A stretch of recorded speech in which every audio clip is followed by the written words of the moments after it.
મિત્રો, જીવનમાં ધન અને સુખના ધોવાણ પહેલાં આ 9 શુભ સંકેતો જોવા મળે છે. નમસ્કાર મિત્રો, જય શ્રી કૃષ્ણ, હર હર મહાદેવ.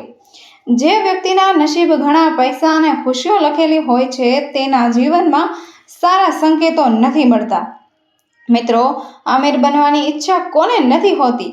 ધનની દેવી લક્ષ્મીની કૃપાથી વ્યક્તિ ધનની પ્રાપ્તિ કરે છે. જેના પર દેવી લક્ષ્મી પ્રસન્ન થાય છે તેના પર પોતાના અપાર આશીર્વાદ વરસાવે છે. મિત્રો, અમે તમને જણાવી દઈએ કે જ્યારે કોઈ પણ વ્યક્તિના જીવનમાં ખૂબ પૈસા, સંપત્તિ અને ખુશીઓ આવે છે તે વ્યક્તિને પહેલાથી જ કેટલાક ખાસ સંકેતો મળી જાય છે, જેના દ્વારા તેને ખબર પડે છે કે તેના ઘરમાં માતા લક્ષ્મીનું આગમન ખૂબ જ જલ્દી થવાનું છે અને માતા રાણી તેના પર અપાર આશીર્વાદ પણ વરસાવવાના છે. આ વ્યક્તિને ખબર પડે છે તે ખૂબ જ ટૂંક સમયમાં તેનો સારો સમય શરૂ થવા જઈ રહ્યો છે અને તેના જે પણ ખરાબ દિવસો હતા તે ખૂબ જ ટૂંક સમયમાં સમાપ્ત થવાના છે અને તેનું નસીબ ચમકવા જઈ રહ્યું છે અને તેનું નસીબ ખુલવા જઈ રહ્યું છે. મિત્રો, શાસ્ત્રોમાં એવું પણ કહેવામાં આવ્યું છે કે જ્યારે કોઈના જીવનમાં સમૃદ્ધિ આવે છે તો તેને કેટલાક ખાસ સંકેતો મળે છે, જેને જો વ્યક્તિ ઓળખી ન શકે કે લેતો હોય તો વધુ સારું લાભ થઈ શકે. મિત્રો, કેટલાક એવા ખાસ શુભ સંકેતો વિશે વિગતે વર્ણન કરવામાં આવ્યું છે. જે કોઈ વ્યક્તિને આ સંકેતો મળે અથવા તો દેખાય તો તેને સમજી લેવું કે જીવનમાં ખૂબ જ જલ્દી ધન, સંપત્તિ અને સુખ સમૃદ્ધિ આવવાની છે. તો મિત્રો, ચાલો જાણીએ તે ખાસ સંકેતો વિશે. પરંતુ તે પહેલાં જો તમે પણ ઈચ્છો છો કે દેવી લક્ષ્મીની કૃપા આપ સૌના પરિવાર પર તમારી સાથે રહે તો આ વિડીયોને લાઈક કરી ચેનલને સબસ્ક્રાઈબ કરો અને કમેન્ટ બોક્સમાં જય લક્ષ્મી માતા અવશ્ય લખી દેજો. નંબર 1 થી શરૂઆત કરીએ તો મિત્રો, પૈસાની લેવડ દેવડ સમયે પૈસાની ઘટ થાય છે. જો તમે કોઈની સાથે પૈસાની લેવડ દેવડ કરી રહ્યા છો અને તમારા હાથમાંથી પૈસા પડી રહ્યા છે, જો તે ઢીલું પડી જાય છે તો તે એક સારો સંકેત માનવામાં આવે છે. તેનો અર્થ એ થાય છે કે તમને ટૂંક સમયમાં આર્થિક લાભ મળવાનો છે. આ સિવાય જો તમે કામ માટે બહાર જઈ રહ્યા હો અને રસ્તામાં તમને પીળા કપડામાં એક જ સુંદર સ્ત્રી દેખાય તો આ ધન પણ જાય છે તે સિદ્ધિનો સંકેત છે. ખાસ કરીને ગુરુવારે જો તમે પીળા કપડામાં કુંવારી છોકરી જુઓ છો તો તે પણ સંકેત માનવામાં આવે છે. નંબર 2 ની વાત કરીએ તો જો તમને રાત્રે કોઈ સપનું આવે છે જેમાં કોઈ તમને પૈસા આપી રહ્યું હોય અથવા તમને ક્યાંકથી પૈસા મળે છે, જો તમને ધન સંપત્તિ મળી રહી છે તો આવા સપનાઓથી તમને ખબર પડે છે કે દેવી લક્ષ્મી બહુ જલ્દી તમારા ઘરે આવવાનો છે, જેના કારણે તમને ખૂબ જલ્દી અદ્ભુત સંપત્તિ મળી શકે છે. આ સિવાય મિત્રો, જો તમે કોઈ દિવસ પહેલાં વહેલી સવારે સપનું જોશો, જાગો અને સૌપ્રથમ તમે દહીં, ઘી, ચીઝ વગેરે જુઓ તો તે પણ ખૂબ વધુ શુભ સંકેત માનવામાં આવે છે. જો તમે કોઈ કામ માટે વહેલી સવારે ઘરની બહાર જઈ રહ્યા છો અથવા તો ક્યાંક ફરવા માટે જઈ રહ્યા છો અને રસ્તામાં તમને ક્યાંક નવી વહુ મળે છે, તે દુલ્હન એક સાથે જોવા મળે છે તો આ પણ તમારા માટે ખૂબ જ શુભ સંકેત માનવામાં આવે છે. તે સંકેત તમને જણાવે છે કે તમારા સારા દિવસો ખૂબ જ જલ્દી શરૂ થવાના છે. નંબર 3 ની વાત કરીએ તો જુઓ, તમે કોઈ કામ માટે ઘરની બહાર નીકળી રહ્યા છો અને જો નોળિયો રસ્તો ક્રોસ કરે છે તો રસ્તામાં નોળિયો તમારો રસ્તો ઓળંગે છે તો આને આર્થિક લાભનો સંકલ્પ પણ મિત્રો માનવામાં આવે છે. તેવી જ રીતે જો તમારી ઘરની બહાર રહેલી સવારે ગાય આવે અને તમારા રસ્તામાં ભગવા રંગની ગાય દેખાય તો તે પણ તમારા જીવનમાં ધન આવવાનો સંકેત આપે છે. સપનામાં પ્રાપ્તિનો સંકેત, જો કોઈ વ્યક્તિ સપનામાં પરવાળા મોતીની માળા કે મુગટ જુએ છે તો તેનો અર્થ એ થાય છે કે દેવી લક્ષ્મી તેના ઘરમાં કાયમ માટે વાસ કરશે. મિત્રો, જો સપનામાં સફેદ સાપ અને તેના જમણા હાથને કરડે તો તેનો અર્થ એ છે કે ધન પ્રાપ્તિનો સંકેત માનવામાં આવે છે. નંબર 4 ની વાત કરીએ તો ખરતા તારા અને કાચબાનું દેખાવું. જો તમને રાત્રે આકાશમાં કોઈ ખરતો તારો દેખાય છે તો ખૂબ જ શુભ સંકેત માનવામાં આવે છે. એવું માનવામાં આવે છે કે જો તમે ખરતા તારા જોઈને તમારા દિલની કોઈ ઈચ્છા પૂછો છો તો તે 30 દિવસની અંદર પૂરી થઈ જશે. તમારી મનોકામના પૂર્ણ થવાની સંભાવના છે. તેથી જ્યારે પણ આવું થાય ત્યારે તમારી ઈચ્છા પૂછવાનું ભૂલશો નહીં. મિત્રો, સ્વપ્નમાં કાચબાને જોવું પણ ખૂબ જ શુભ સંકેત માનવામાં આવે છે. ભગવાન વિષ્ણુએ કાચબાનો અવતાર લીધો હતો અને કાચબાનું સ્વપ્ન જણાવે છે કે ભગવાન વિષ્ણુની મનોકામના પૂર્ણ થાય છે. પરંતુ એક ખાસ વરદાન છે. તેનો અર્થ એ થાય છે કે તમારા જીવનમાં જલ્દી સુખ, સમૃદ્ધિ અને સંપત્તિ આવવાની છે. નંબર 5ની વાત કરીએ તો મિત્રો, જો તમે ક્યાંક બહાર અથવા તમારા ઘરે આવો અને અચાનક તમારા ઘર પર કોઈ પક્ષી ચરકી જાય તો તમારે તેના વિશે જાણવું જોઈએ. જરાય ખરાબ ન લાગવું અને પક્ષી વિશે ખરાબ બોલવું પણ મિત્રો ન જોઈએ, કારણ કે મિત્રો તે તમારા માટે ખૂબ જ સારો સંકેત લઈને આવી રહ્યું છે. લોકમાન્યતા અનુસાર એવું કહેવામાં આવ્યું છે કે જે કોઈ પક્ષી કોઈ વ્યક્તિને મારશે તો તેને સંકેત મળે છે કે ખૂબ જ જલ્દી તેનો સારો સમય શરૂ થવા જઈ રહ્યો છે અને સાથે જ તેનું નસીબ પણ વધશે. આ સિવાય જો તમે મુસાફરી કરી રહ્યા હો અને તે દરમિયાન તમને રસ્તામાં કોઈ સાપ કે વાંદરો દેખાય તો આ પણ એક શુભ સંકેત છે. તે તમને જણાવે છે કે તમારા જીવનમાં ચાલી રહેલી તમામ આર્થિક સમસ્યા દૂર થવા જઈ રહી છે. નંબર 6ની વાત કરીએ તો મિત્રો, મોર અને હાથીને જોવું. જો તમે કોઈ પણ દિવસે તમારા ઘરની આસપાસ અથવા રસ્તા પર મોર જુઓ છો, ખાસ કરીને જો તે નાચતો જોવા મળે છે, તો તે તમારા માટે સારા દિવસો બતાવશે. મોરની શરૂઆતનો સંકેત માનવામાં આવે છે. આ સિવાય જો કોઈ દિવસ તમારા ઘરના મુખ્ય દરવાજે હાથી આવે છે અને તેની સૂંઢ ઊંચી કરીને ઊભો રહે છે તો તે પણ શુભ સંકેત મિત્રો માનવામાં આવે છે.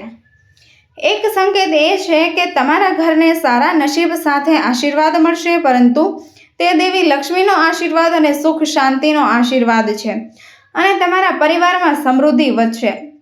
નંબર 7ની વાત કરીએ તો બટરફ્લાય. દૂધ, દહીં અને શંખનો અવાજ. જો તમે કોઈ ઇન્ટરવ્યૂ કે મહત્વના કામ માટે જઈ રહ્યા હો અને રસ્તામાં તમને રંગબેરંગી પતંગે દેખાય તો તેનો શુભ સંકેત ગણો. એ વાતનું પ્રતીક છે કે તમારા જીવનમાં સુખ અને સફળતા આવવાની છે. જો તમે સવારે ઉઠતાની સાથે જ તમારી નજર દૂધ અથવા દહીંથી ભરેલા વાસણ પર પડે છે તો તે પણ મિત્રો સંકેત છે કે દિવસ શુભ રહેશે અને કંઈક સારું થવાનું છે.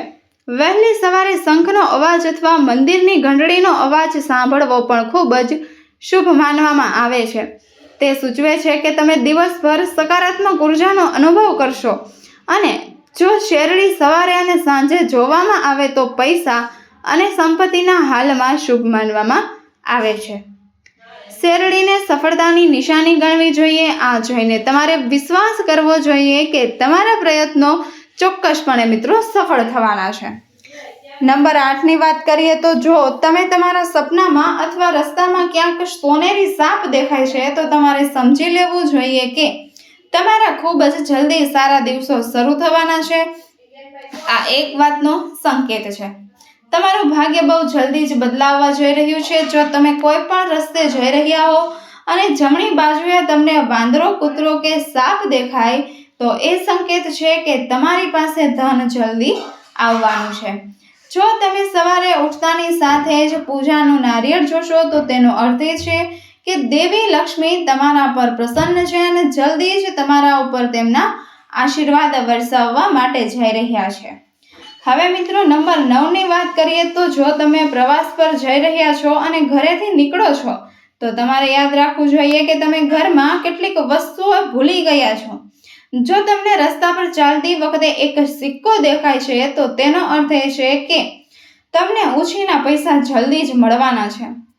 આ સિવાય બતાવે છે કે તમારી આર્થિક સ્થિતિ મજબૂત બનશે. જો પૂજા કરતી વખતે ભગવાનની મૂર્તિ પર મૂકેલું ફૂલ કે અન્ય કોઈ વસ્તુ તમારી સામે પડી જાય તો તે તમને કહે છે કે ભગવાન તમારાથી ખૂબ જ પ્રસન્ન છે.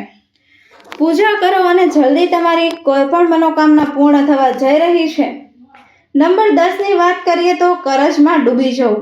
મિત્રો, તમે ઘણી વખત જોયું હશે કે તમે દીવાના તળિયે દટાયેલા છો અને અચાનક તમને દેવામાંથી મુક્તિ મળવાનો રસ્તો મળી જાય છે તો આ પણ ભગવાન તરફથી એક સકારાત્મક સંકેત આપે છે જે તમને મળી રહ્યો છે. તમને ખ્યાલ આવે છે કે તમારું જીવન હવે ખૂબ જ સારું છે. ટૂંક સમયમાં પૈસાનો વરસાદ થવાનો છે અને તમારા સારા દિવસો આવશે।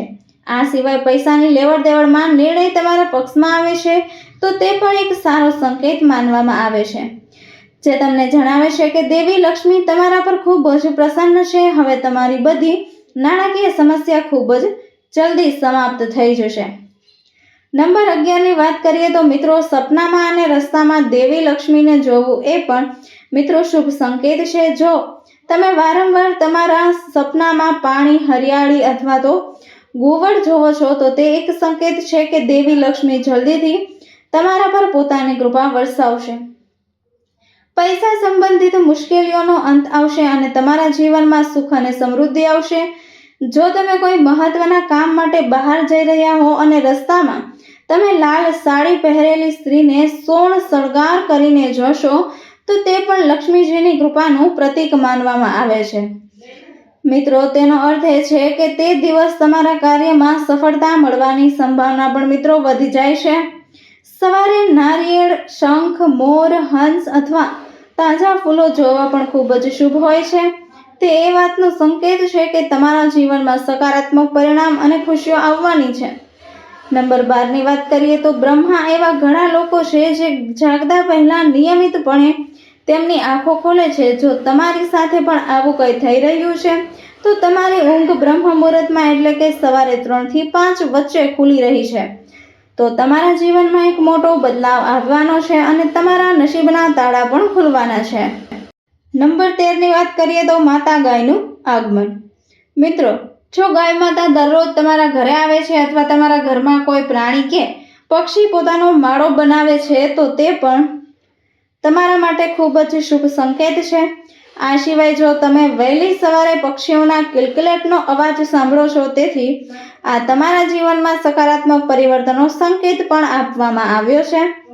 નંબર 14ની વાત કરીએ તો મિત્રો, ઘણીવાર એવું બને છે કે જ્યારે ઘરમાં કોઈ મીઠી વસ્તુ પડે છે તો ત્યાં કીડીઓ ભેગી થાય છે, પરંતુ જો તમારા ઘરમાં આવું કંઈ ન હોય અને પછી અચાનક ઘણી બધી કીડીઓ દેખાવા લાગે તો મિત્રો તે એક શુભ સંકેત છે। તે સંકેત છે કે દેવી લક્ષ્મી જલ્દી જ તમારા ઘરે આવવાની છે।